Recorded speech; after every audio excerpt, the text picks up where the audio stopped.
खैरपुर हर साल वांगुर हिन साल 13 रजब जश्न मौलूद काबा अहमद मौलाए कायनात हजरत अली अलैहिस्सलाम जी खुशी में खैरपुर गोठ वडीरो मीर मोहम्मद नूनारी में थी गुजरियो।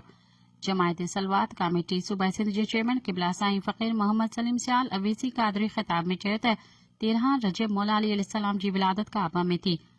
हुन जे त मौला अली सां मोहब्बत मोमिन कंदो आहे। मौला अली अलैहिस्सलाम जंग बदर, जंग ओहद, जंग खंदक, जंग खैबर में हजरत मोहम्मद मुस्तफ़ा सल्लल्लाहु अलैहि वसल्लम सां गॾु हुआ ऐं हर जंग मौला अली अलैहिस्सलाम जे करे फतह थी।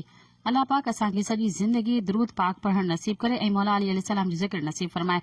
जश्न मौलूद काबा में सॼे मुल्क मां जेके भाइर भेनरूं दरूद पाक पढ़ी ॾिना आहिनि 19 करोड़ 40 लख थिया जेके पेश कया ऐं क़ुर पाक जा ख़तम शरीफ़ बि मिलिया। ईरान इराक ज़ियारतुनि लाइ कुणो कढियो जेको मोहम्मद असलम ख़ुश नसीब जो निकितो। सिंध जे सुगड़नि ऐं नात ख़्वान नज़राना अक़ीदत पेश कयो। जश्न में परे परे खां आयल हज़ारनि जी तादाद में माण्हुनि शिरकत कई। सब्सक्राइब कयो अवामी न्यूज़ HD खे ऐं ताज़ा तरीन ख़बरुनि लाइ ॾिसंदा रहो अवामी न्यूज़ HD।